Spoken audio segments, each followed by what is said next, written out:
You are listening to Skin, Earth, Vitality, the podcast where ancient wisdom meets modern vitality. If you're seeking to reconnect with your innate vibrancy, you're in the right place. I'm Emily, a seasoned holistic esthetician and herbalist. Join me as we unlock the secrets of ancient skincare practices, explore the beauty of seasonal living, herbalism, and true holistic well-being for you and the broader ecosystem.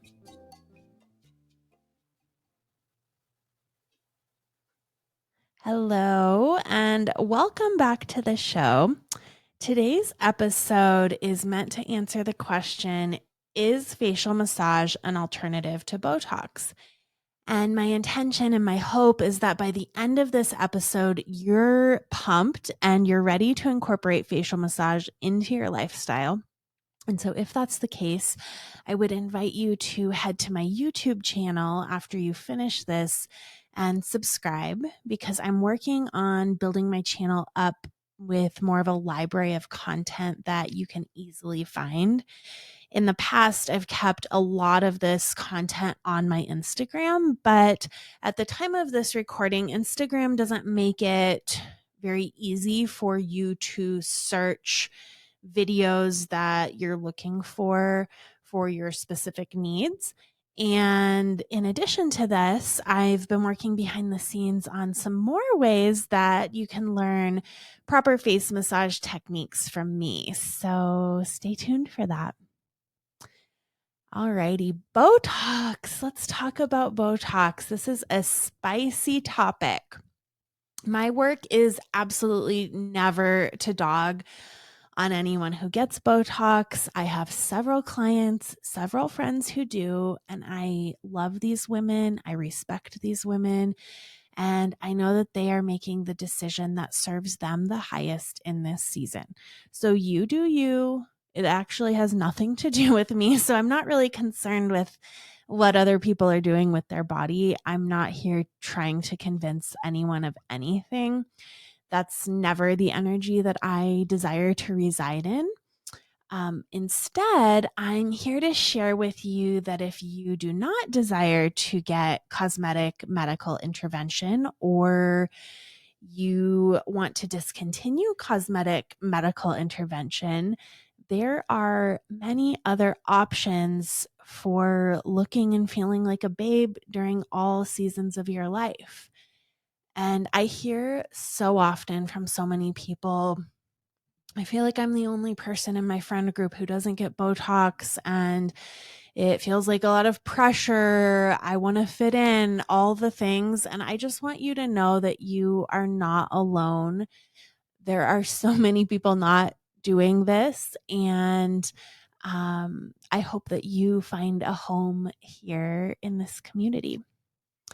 So with that being said, I also want to be clear that I do not consider face massage to be an alternative to Botox. And what I'll just say is I thought it would be fun to dedicate an entire episode to explaining why. And I never want anyone to go into facial massage thinking that they are going to see Botox-like results immediately. You may, it's possible, but is it probable? No, it's honestly not probable. Everyone's different. Everybody reacts differently. Everybody's skin has a different depth to wrinkles, all the things.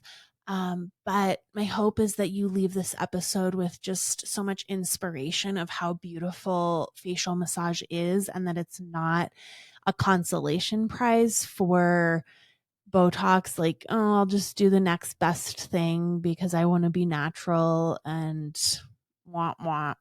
It's not that at all. So I'm going to talk about both of these two things, so facial massage and Botox.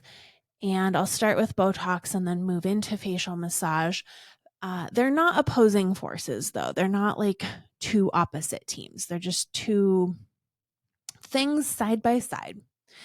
So, Botox is a brand name for a form of botulinum toxin, a neurotoxin protein. So, the active ingredient in Botox is botulinum toxin, or botulinum, excuse me. This is a bacteria that produces a toxin that is the most toxic substance on earth currently known to modern science. And this toxin produced is what causes botulism. So, how is something measured to be classified the most toxic substance on earth, you may ask? And I'm certainly not talking about this to fearmonger. I just really wanted to know this myself because when I first heard it, I thought that was the fear mongering. And I was like, okay, dramatic, like whatever. And so I looked it up and it is true. It is the most toxic substance on earth. And what I found is that when scientists are looking to know if substances can be harmful or fatal, they use a test called LD50 to figure this out. LD50 stands for lethal dose 50%. And what this means is scientists are looking for the smallest amount of the toxin that, when administered, would be enough to cause death in 50% of a group of test animals. So that's lovely. So they start by giving a very tiny dose of the toxin to a group of animals and watch what happens. And then they gradually increase the dose for other groups until they find the point where half of the animals do not survive. The dose at this point is called LD50. So for botulinum toxin, this dose is incredibly small. It's the smallest dose that causes 50% of fatalities. So obviously people aren't dropping left and right when they get Botox. They're using such a minute amount in cosmetic injections. But to be fair, the FDA has cleared this to be considered as safe. And there's also a boxed warning, which is the most serious type of warning that a drug can have. It's formally known as a black box warning, and it indicates that a drug carries a significant risk of serious or even life threatening adverse effects. And I'm certainly not saying by any means that death is a common side effect of Botox. It's obviously extremely rare. And there's many side effects. The most serious ones are extremely rare, but they do happen. So I think that that's something that we always walk into a medical intervention with eyes wide open. And Botox and other similar neurotoxin injectables work by interfering with the neurotransmitter acetylcholine, which is necessary for muscle contraction. So, this blockage is going to prevent targeted muscles from contracting, which causes them to relax and reduces the appearance of what are called dynamic wrinkles. And so dynamic wrinkles are caused from facial expressions. And as the muscle contracts, as we're making these facial expressions, which I should also note, the skin and the muscles on our face is different than on our body because it's directly attached, which is not the case on our body. And so this is why we don't see wrinkling from muscle contraction on our body in these dynamic wrinkle ways. So with the dynamic wrinkle, that muscle shortens, and Botox is mainly meant to prevent that. So the effect typically lasts around 3 to 6 months, at which time treatment can be repeated. So it's popular because it's effective, right? It really works. It's quick, it's easy. There's nothing you really need to do aside from go make your appointment, pay for it. It's the actual definition of a quick fix. I do want to note there are a couple of ways that I actually feel that Botox ages the face. Aside from the fact that dynamic wrinkles are not the only factor in aging, we also have loss of elasticity, hyperpigmentation is a big thing, loss of nutrients to the skin, loss of cellular hydration are all factors in aging. And Botox does not touch any of those.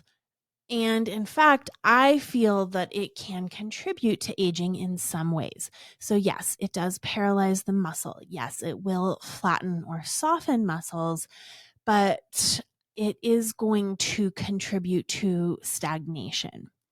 So, three ways that I feel that it contributes to aging is that it blocks the flow of lymphatic fluid. If you're new here, I'm a big lymph fan over here. I talk about it quite often and will in the future, I'm sure, do many episodes regarding lymphatic health. But it's basically this gorgeous little fluid that flows below our skin alongside the vascular system, and it takes away the cellular waste. It also is a transport system for nutrients, other hormones, things like that. So it's making like a to and fro action, mostly known for its carrying away action.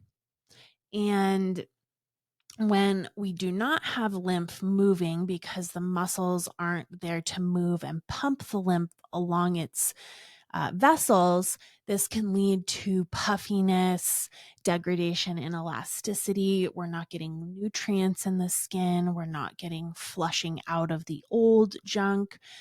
We can see dry skin, congested pores, dull skin. And number two, why I feel that Botox can contribute to aging is the overcompensation of the other muscles around the injection site. And so, because once um, specific targeted muscles are paralyzed, they're not moving. And so other muscles in other areas are potentially overcompensating, which are going to potentially cause dynamic wrinkles in other areas. And then finally, number three is because the muscle is paralyzed, it can contribute to muscle atrophy over time because that muscle is just kind of hanging out there. And when we see muscle atrophy, this can lead to sagging skin. So that's Botox, that's neurotoxin injections. Let's move on to facial massage. And I want you to, as long as you're not driving in your car, wherever you're standing or sitting, to take your arms and stretch them out to the sides horizontally from each side, straight out. And I want you to look at your hands and tell me right now that those hands are not an extension of your heart. You can see from this exercise that they physically are, and this isn't just a sappy metaphor. Your hands are an extension of your heart. And in fact, anatomically, the nerves that control your arms and hands start from the spinal cord near the heart area, spreading out like branches of a tree that originate from the same trunk. So, our hands do act as a real, tangible extension of our heart. And this is why our work with our hands is so sacred and so hallowed. With this in mind, you, I'm sure, can see why I so deeply believe that facial massage is a love letter to yourself. Both intentional and proper facial massage provides results that you can see immediately and that are also cumulative if you're practicing consistently at home. I think it's so cool to know that our facial features are not fixed and that something as simple and as accessible as massage can actually influence their symmetry and can influence their appearance. Face massage is psychosomatic skincare. It not only targets the superficial layers of your skin, but it's also, of course, tapping into the deeper physiological benefits. And by stimulating facial muscles, it can help to release emotional tension that's often held in the face. I mean, think about it. Every time you're making a facial expression that is, if you're angry, if you're sad, if you're in pain, you're making a very specific facial expression. You are extracting energy in these muscles. And our muscles are also wrapped in a tissue called fascia. And we now know that this connective tissue actually holds on to emotion. And so it makes a lot of sense that our face is holding on to emotions. If this is an interesting concept to you, I would highly recommend reading the book, The Body Keeps the Score. It talks about it in great detail and it's super interesting. So, massage actually improves the health of this connective tissue because healthy fascia is elastic and flexible and mobile, and we want it to stay this way by keeping it hydrated. When it's dehydrated, it becomes bound up, it becomes very unhealthy, and this can affect the aging process through loss of elasticity in the skin, which contributes to sagging. And facial massage is so good for keeping this tissue hydrated and moving water along the strands of the fascia. Another benefit of facial massage is, of course, the support of lymphatic health. A healthy lymphatic system is vital to your overall body and your skin health, which is part of your body. It's one of the main components that can be part of clear, healthy, smooth skin. Massage also increases microcirculation, and blood basically has the food that our skin cells nosh on.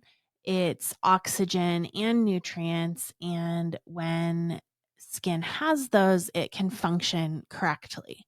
Even though our top layers of skin do not have blood vessels, the cells in the top layers actually receive the nourishment from the lower levels through diffusion. So if you imagine a bowl of water and you drop some food coloring in it and it starts to diffuse outward, that actually is happening in your skin as well. So this increase of blood circulation means brighter, hydrated, more vibrant skin. So I already talked about dynamic wrinkles. Those are the ones that are caused by the muscle shortening when we're contracting and making facial expressions. But face massage can actually work to lengthen these muscles. And this is one of my favorite things to imagine when I'm doing a facial massage. I kind of envision like that I have x-ray vision and I can see the muscle, and that as I'm massaging, I'm lengthening each of those shortened muscles. And for this reason, facial cupping, manual manipulation, even face taping are excellent for reducing these dynamic wrinkles.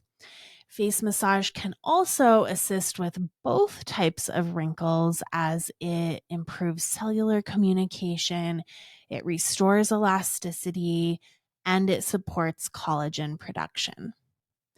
And one of the best aspects that I truly appreciate about facial massage is its holistic support for the entire body. So, for centuries, many cultures have embraced this belief that the face reflects our overall health and it's a reflection or a mirror of our body, because as above, so below as above.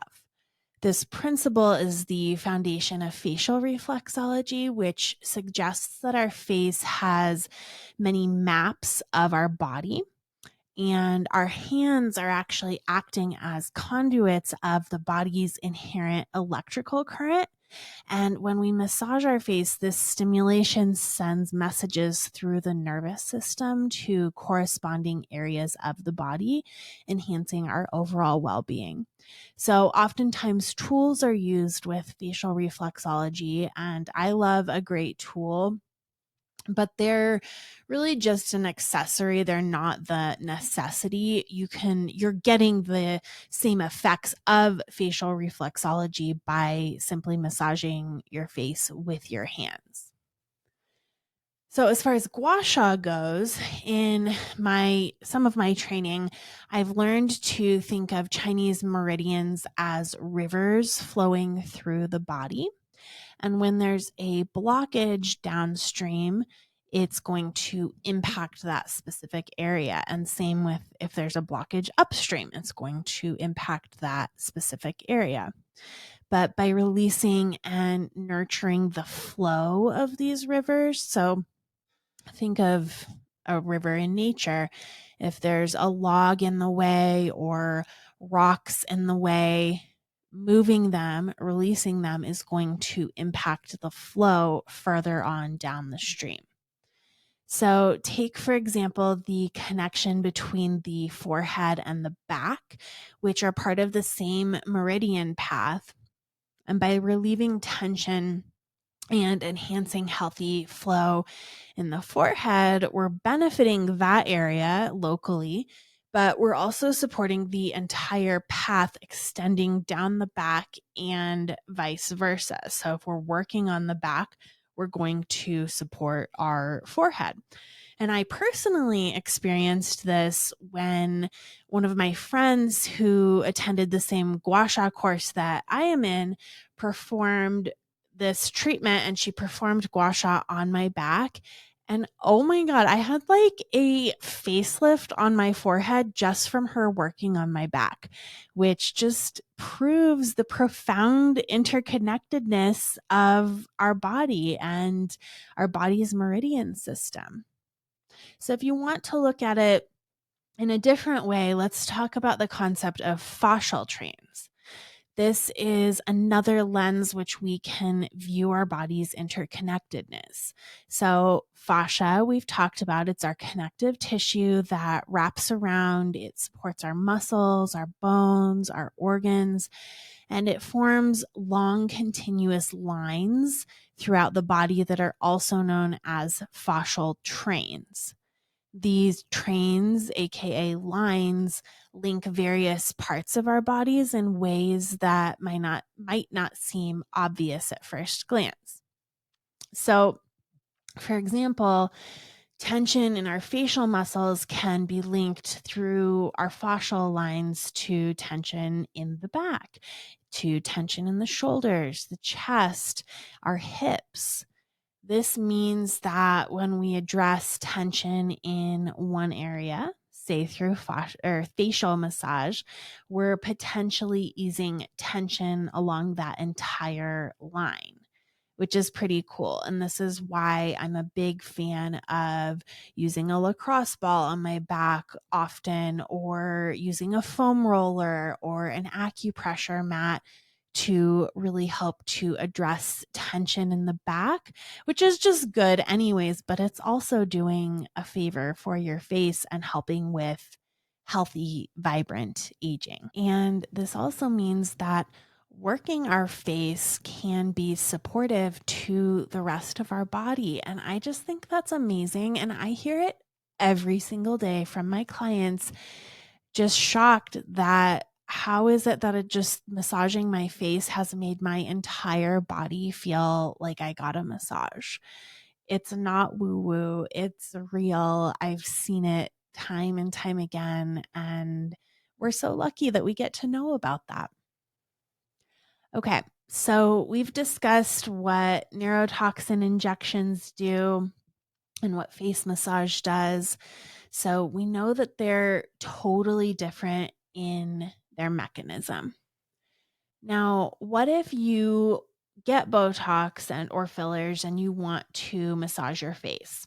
So I am conservative and I personally choose to wait 3 weeks or require my clients to wait 3 weeks before we will do in-depth facial massage after Botox. And then I like to wait 4 to 6 weeks with filler. And again, this is very conservative. I don't want to mess around with possible migration. That doesn't feel great to me. Um, so make that choice for yourself. Obviously, you can talk to your practitioner and see what they say, but that's my personal option. And additionally, it is possible that massage will shorten the lifespan of the treatment, leading it to faster metabolic breakdown of the injectable. So go into that with eyes wide open, proceed with facial massage, understanding that. I always recommend if somebody's coming to get their facial, a professional massage, that they book that before an injection appointment rather than like right afterward, obviously. So, to wrap up, this was a short and sweet conversation. I all of this to say I do not consider facial massage as a alternative to Botox. As I said before, I feel like that makes it sound like a consolation or a runner-up option. And if face massage is an alternative to Botox, it could also imply that Botox is an alternative to massaging your face, which I think after discussing all of the differences, we can agree that that is simply not the case. So I hope this episode has been insightful. If it has, I'd love for you to share this with somebody who you think would enjoy it or would benefit from it. Next week, I want to talk about the energy of constantly fixing yourself and how to get over the need to fix yourself, and also the difference between wanting to fix yourself, fix your appearance, and actually caring for yourself and stepping into the identity of the highest version of yourself. I will see you next time. And until then, be well.